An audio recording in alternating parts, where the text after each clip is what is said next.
Bueno, buenos días. En primer lugar, quiero dar las gracias por encontrarme hoy aquí, a los organizadores, a Antonio Bridi y a Antonio Hidalgo, compañeros y amigos. Y también quiero dar las gracias por la oportunidad de estar hoy aquí, de estar de nuevo en mi casa. Bien, para la exposición que voy a seguir, sigo el esquema que aparece en pantalla. Creo que ustedes habrán recibido un ejemplario donde aparece también el esquema y también los ejemplos que voy a mencionar, que en realidad vamos a escuchar si funciona bien el audio y que pueden seguir en el texto, en la transcripción. Bien, en primer lugar haré una breve introducción sobre de qué vamos a hablar en este caso. En segundo lugar, hablaremos de las labores que estamos llevando a cabo en nuestro grupo de investigación GRIALE y cómo entendemos la ironía.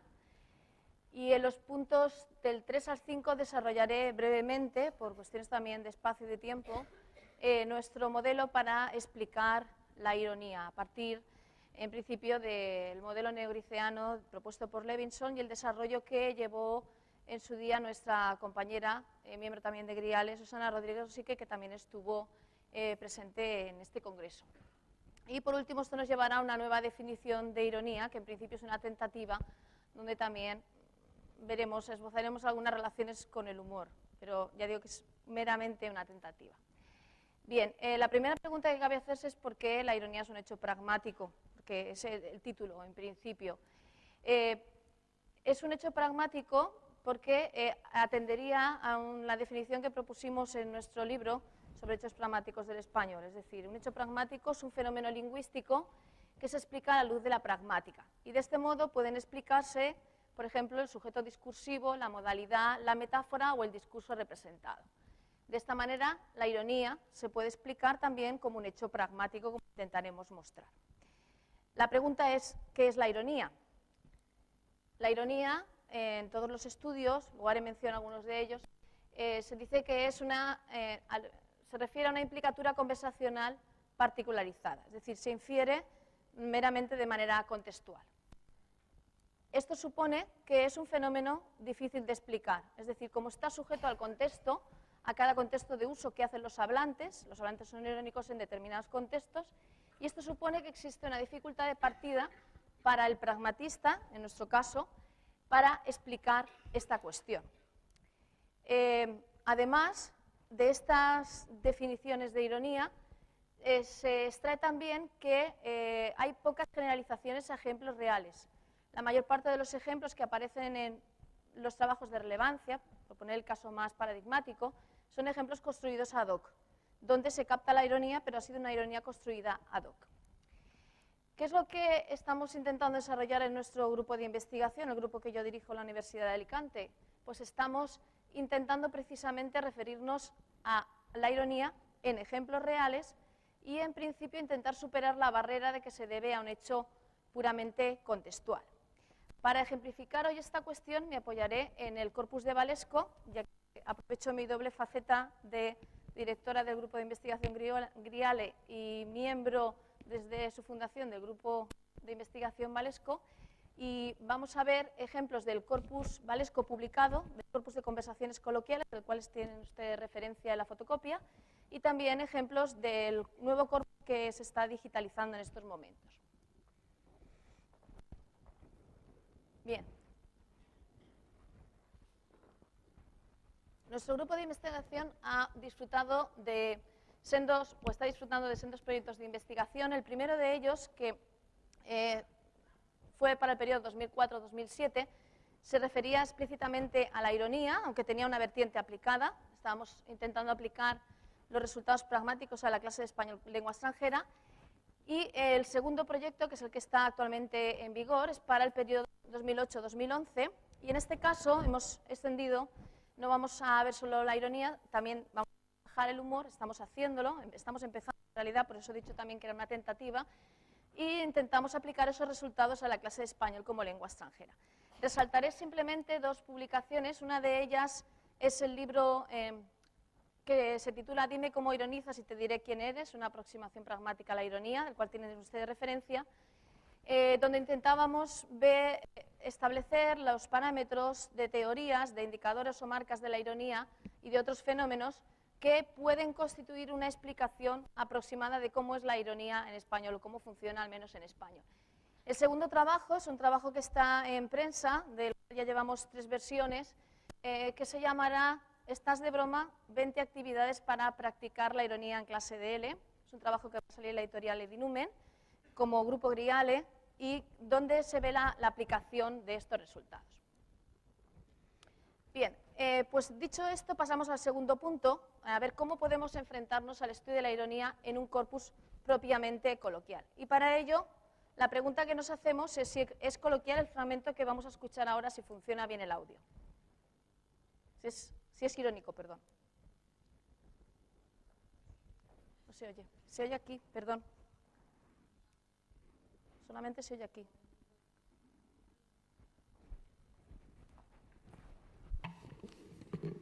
¿O dónde pongo el micrófono? Solo se oye en el ordenador. ¿Cómo?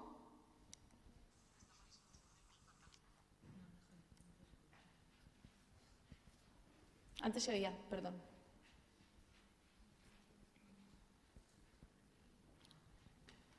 Hay un cable suelto. Ya, está buenísimo tu padre con sus pantalones. Sí, está. Que nada. Vuelvo a empezar. Ya, está buenísimo tu padre con sus pantalones. Sí, está. Que nada, por arreglar la casa hoy. Su hija mía, porque luego decía de mi madre que no hace nada, pobre. Se ha puesto hoy Guapísimo. muy guapísimo. Pantalones Mi padre es verdes. guapísimo. Mi padre es guapísimo, como su hija. Igual.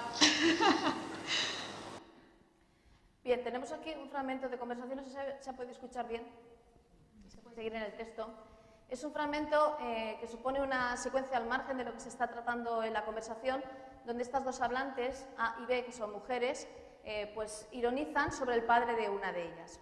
Se dice que está buenísimo y que es guapísimo, y como se ve, se sigue la broma.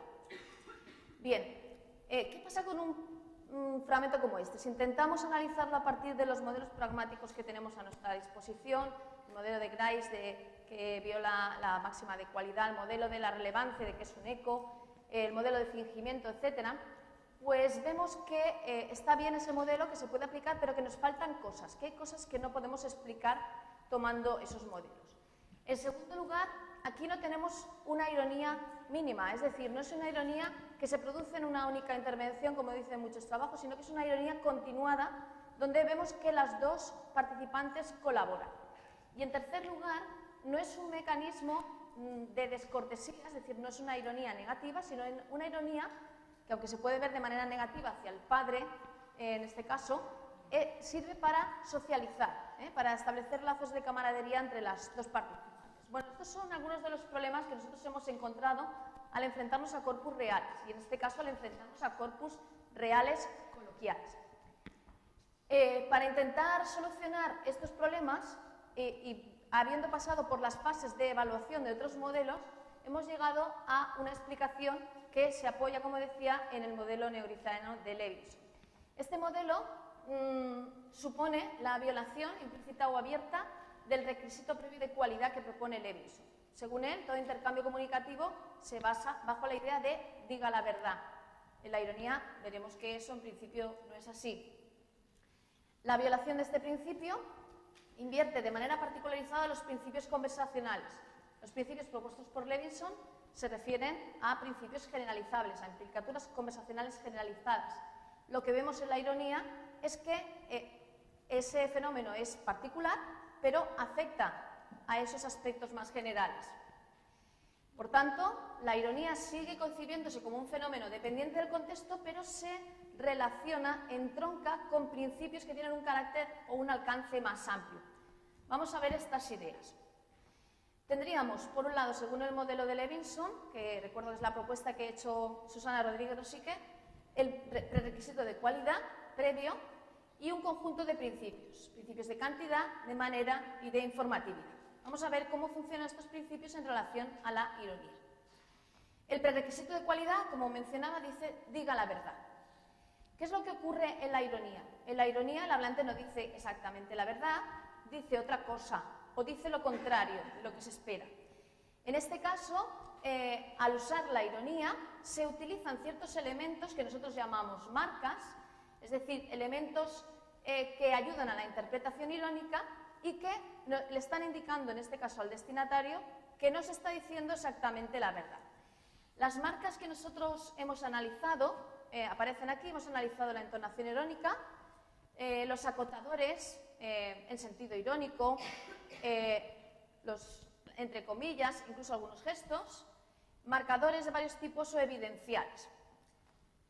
Bien, perdón, en la conversación coloquial aparecen de manera más frecuente algunos de estos. El que vamos a ver aquí, meramente ilustrado, es el de la entonación irónica. Hemos elegido un fragmento donde el recurso fundamental es precisamente la marca de ironía y que está indicando que ese enunciado que tiene esa marca de ironía, esa entonación, no es exactamente, está infringiendo este prerequisito de cualidad. Vamos a ver si se escucha.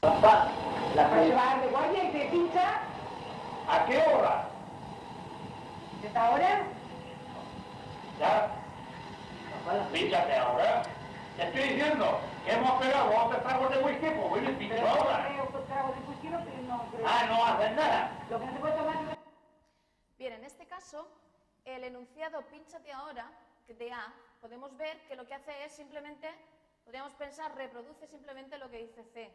En realidad lo está interpretando, le está añadiendo lo que el transcriptor con muy buen juicio ha añadido como con tono de desacuerdo. Por tanto, aquí el tono irónico nos está advirtiendo, es una marca de que en este caso hay ironía. Bien, la infracción, la previa de ese requisito, del requisito de cualidad, nos lleva a los otros principios propuestos por Levinson, a los principios de cantidad, manera e informatividad. Vamos a ver cómo actúan, en qué consiste este principio y cómo actúan en el caso de la ironía. Dice el principio de cantidad de Levinson, no proporciona una información más débil que el conocimiento del mundo que posee. En concreto, seleccione el elemento más fuerte del paradigma. De esta manera, de forma generalizada, el hablante elegirá exactamente la información justa para un contexto determinado. ¿Qué es lo que ocurre en la ironía? En la ironía a menudo se utilizan de manera contextual estructuras que exceden ese límite, que tienen más cantidad de información, por decirlo así. En este caso, los indicadores que aparecen relacionados con este principio son los cuantificadores, los superlativos, por ejemplo, determinados sufijos o lo que nosotros llamamos encomiásticos, que propiamente no aparece en el registro coloquial. Bien, vamos a ver un ejemplo precisamente de cuantificadores, de cómo de manera particularizada se infringe este principio. Y vamos a ver cómo esta es precisamente la ironía que normalmente se considera prototípica. La ironía que se considera prototípica es decir lo contrario. Para ello, tomamos el ejemplo que antes veíamos como 1, que hemos escuchado, que es el ejemplo de 3, donde vemos cómo A utiliza está buenísimo y B sigue, A dice está buenísimo y B sigue con la broma está guapísimo. ¿Qué deducimos de esto? ¿Qué inferimos como hablantes? Pues que en realidad no, le está diciendo que su padre no es guapo ni está bueno. ¿Cómo podemos explicar esto? Bueno, pues aquí lo que tenemos es una escala.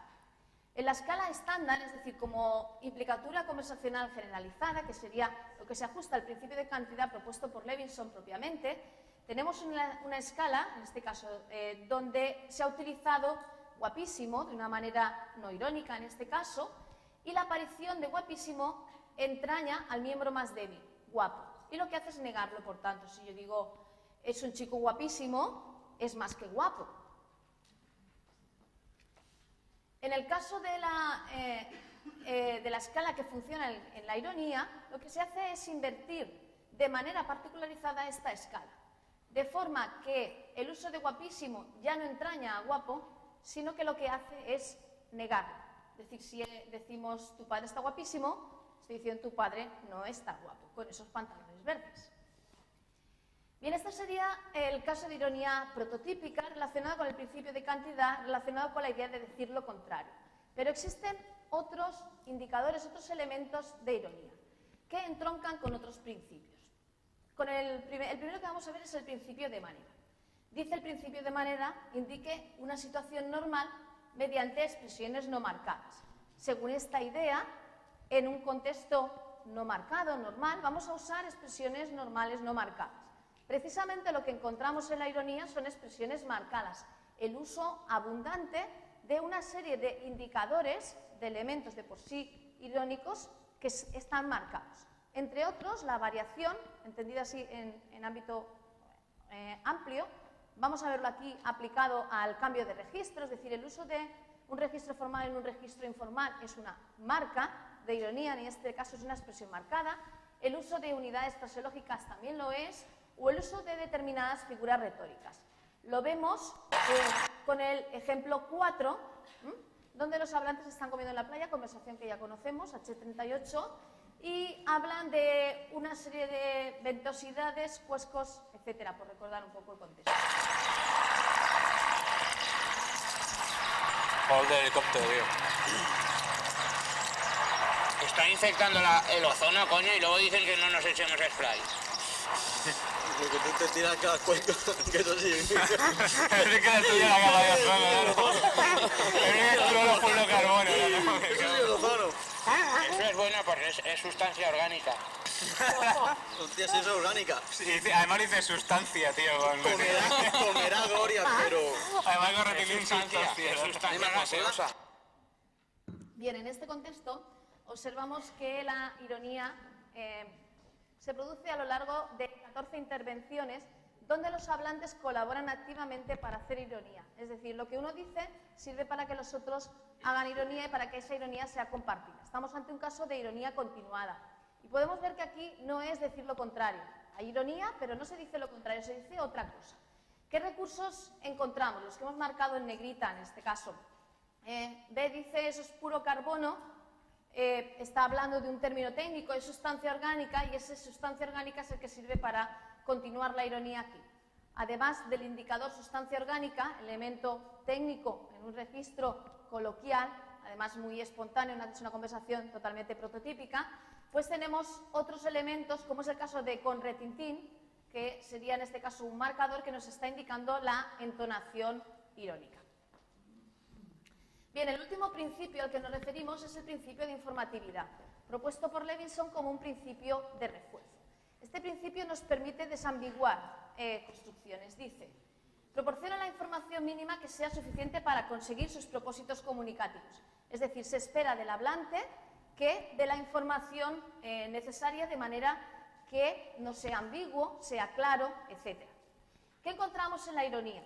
En la ironía precisamente no se es claro, se es ambiguo. Lo que se hace es jugar con las palabras, lo que llamamos habitualmente juegos de palabras. En realidad los juegos de palabras se pueden acotar a partir de un conjunto de indicadores que aluden a las relaciones léxicas. En concreto a la polisemia, relación léxica por excelencia, pero también a otras como la homonimia, la antonimia o lo que llamamos pseudoabarcadores. Algunos de estos pseudoabarcadores, bueno, serán sobre todo la lengua escrita, son muy interesantes porque se refieren a lo que Chantier llamaba palabras de alerta y tienen que ver con algo así como establecimientos de campos léxicos imaginarios que producen ciertas situaciones irónico-humorísticas. Bien, vamos a ver un ejemplo en este caso y vamos a ver cómo también como en el caso anterior se continúa la ironía. Hombre, el tío sabe mogollón porque el otro día empezó a recitarnos una poesía. Sí. Y madre mía, decías, pero este tío, ¿cuánto sabe, no? Y encima que el tío lo liga todo. Ajá. Pero es que no me duerme. Sí que liga. Hombre, eso ya no lo sé. Sí. Yo me refiero a los temas, pero desde luego no me gustan. Bueno, en este caso está hablando de un profesor que liga todo al hablar. Y vemos cómo la hablante A utiliza ligar con otro sentido, es decir, hace un juego de palabras. Observes en este caso cómo, además de lo propiamente relativo al significado, también hay una forma lingüística diferente. En el caso de ligar algo como enlazar, pues tenemos ligar algo. En el caso de ligar para entablar relaciones amorosas esporádicas, como dice en su definición en el diccionario de la Real Academia, pues tenemos ligar con alguien. Y, por tanto, existe la relación léxica, pero también las formas, la forma composicional nos ayuda a desambiguar. Y vemos, por tanto, que en ejemplos como este, en ejemplos como el de 5 y también en el anterior, hay ironía, pero hay ironía continuada y eso favorece situaciones irónico-humorísticas, donde, como en este caso, se multiplican los referentes. Bien, todo esto nos lleva a este esquema del que no puedo hablar de una manera, está reducido, en el que he intentado resumir cuáles son nuestras ideas sobre el funcionamiento de la ironía. Bien, la ironía supone una inversión irónica que lo que hace es infringir el requisito de cualidad, diga la verdad. Y eso entronca, se relaciona con determinadas marcas de ironía que usan, en este caso, los hablantes, para poner sobre la pista al destinatario de que se está siendo irónico. ¿Cuáles son esas marcas? El tono irónico, por supuesto, acotadores, marcadores o evidenciales. En este caso hemos visto un poco el tono irónico y también nos ha aparecido la marca con retintín. Pero claro, como bien ha mostrado Josep Padilla al estudiar la entonación irónica, estas marcas no van solas, las marcas van acompañadas habitualmente de indicadores, que son elementos de por sí irónicos. Bien, en el caso de que lo que se infrinja sea el principio de cantidad, de que se invierta este principio, esto se relaciona con la ironía prototípica. ¿Por qué? Porque todos los trabajos, desde la retórica en adelante, dicen que la ironía es decir lo contrario. Y aquí observamos que cuando aparece este principio, sujeto a escalas de una manera general, pues está diciendo lo contrario. Sería el caso de buenísimo o de guapísimo. Aquí hemos hablado de los cuantificadores, pero también hay otros recursos bastante interesantes que estamos analizando. Cuando lo que intentamos es establecer la ironía no prototípica, es decir, la idea de decir otra cosa, tenemos una relación con los principios de manera y con el principio de informatividad. En el caso del principio de manera, los indicadores que se relacionan con él son expresiones marcadas. La variación, el cambio de registro que veíamos, puro carbono, etc. La fraseología, en un sentido amplio, la metáfora o la hipérbola, que veíamos sustancia orgánica. Bien, y por último, cuando lo que se infringe es el principio de informatividad, ello supone la multiplicación de referentes, que se localiza en las relaciones léxicas, como hemos visto en nuestro caso, en el ejemplo de ligar. Bien, de esta manera hemos intentado explicar cómo funciona la ironía. Y me interesa que se fijen ustedes por un momento en esta última parte, donde estaríamos en relación con la ironía no prototípica.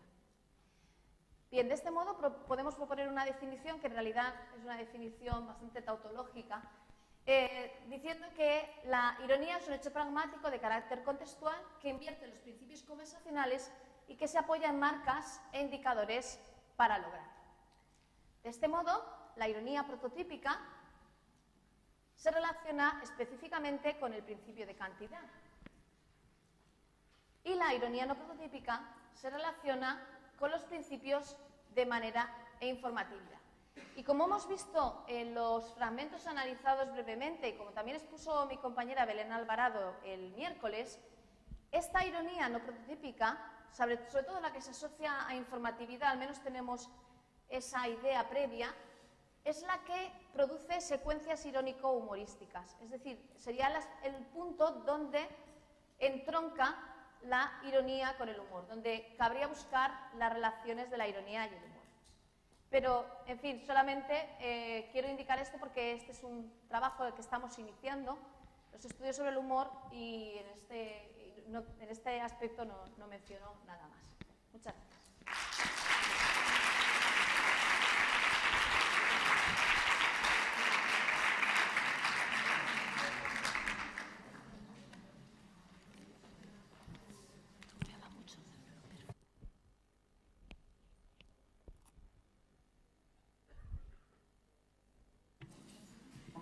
Agradecemos enormemente la intervención de la profesora Leonor Ruiz y de nuevo lamentamos mucho que no se pueda abrir un turno de intervenciones. Me imagino que podremos abordarla en otros momentos en lo que resta del Congreso.